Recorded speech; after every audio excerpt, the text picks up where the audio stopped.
Hi everyone, welcome back to my channel. Suit case చూసి ఎక్కడికో trip అనుకుంటున్నారు కావాలా, కానీ యాక్చువల్గా ట్రిప్ అయితే కాదు.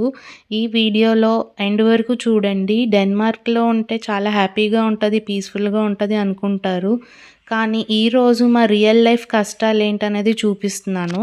ఇంకా వీడియోలోకి వెళ్ళే ముందు అయితే వీడియోకి ఒక లైక్ చేయండి. అలానే కొత్తగా ఛానల్ని చూస్తున్నారంటే ఛానల్ని సబ్స్క్రైబ్ చేసుకోండి.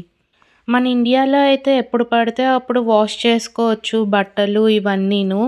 మనకు నచ్చినప్పుడు చేసుకుంటాము. ఇప్పుడు ఒకవేళ మెషిన్ లేకపోతే మెషిన్ వాష్ అయినా చేసుకుంటాం. లేదు అంటే మనం చేత్తో అయినా ఉతుక్కోవచ్చు. మన ఎండలకి బయట ఆరేసుకున్నా కూడా ఆరిపోతుంది.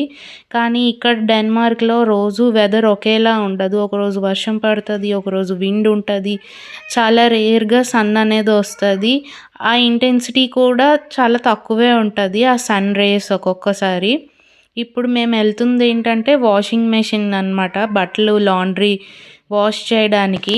లోపలికి ఎంటర్ అవ్వాలంటే ఇలా కీ ఇక్కడ సెన్సార్ దగ్గర పెడితే ఆటోమేటిక్గా డోర్ అనేది ఓపెన్ అవుతుంది అనమాట. ఇంకా అప్పుడైతే మనం లోపలికి వెళ్ళొచ్చు. ఇలా లోపలికి వెళ్ళగానే ఇలా బోల్డ్ మెషిన్స్ అనేవి ఉంటాయి, వాషింగ్ మెషిన్స్, ఇంకా డ్రైయర్. ఇలాంటి కమ్యూనిటీస్లో, అపార్ట్మెంట్స్లో ఎక్కడైనా ఇలాగ కామన్గానే ఉంటాయి అన్నమాట వాషింగ్ మెషిన్స్ అనేవి. ఇండివిజువల్గా ఫ్లాట్స్లో ఉండడం అనేది చాలా రేర్ అనమాట. ఇలా మనం వాషింగ్ చేసుకోవాలనుకుంటే స్లాట్స్ అనేవి కూడా బుక్ చేసుకోవచ్చు. ఈరోజు మేము వచ్చే టైం బాగాలేదేమో, మొత్తం అన్నీ రన్నింగ్లోనే ఉన్నాయి.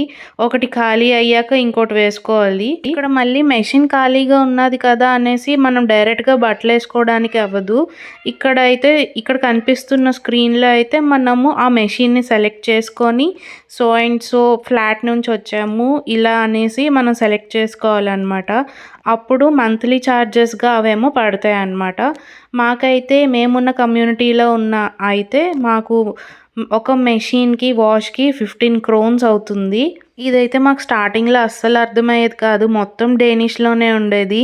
ఇంకా గూగుల్ ట్రాన్స్లేటర్ వాడేసి అలా హెల్ప్ తీసుకొని ఇలా చేసేవాళ్ళం అన్నమాట. ఇంకా ఇప్పుడైతే మెషిన్ అనేది బుక్ చేసుకున్నాం మనం. సో ఇంకా ఒక్కొక్క బట్టలు మెల్లిగా వేసేయడమే. ఇంకా ఇక్కడైతే మా కుహు అయితే నేను వేస్తా అనుకొని ఎక్సైట్ అయిపోయి మరి బట్టలన్నీ వేసేస్తూ ఉంటుంది. మాకైతే మంచి హెల్ప్ చేస్తుంది అనమాట, పని తగ్గిస్తుంది. ఒక్కోసారి అవే డబుల్ పనులు కూడా అవుతూ ఉంటాయి. ఇంకా మొత్తం బట్టలన్నీ వేసేసి ఇక్కడైతే లాక్ చేసేయాలి మెషిన్ని. డిటర్జెంట్ అవన్నీ బై డిఫాల్ట్గానే పడతాయి. ఇక్కడ మెషిన్ అయితే 44 మినిట్స్ చూపిస్తుంది కదా బై డిఫాల్ట్గానే.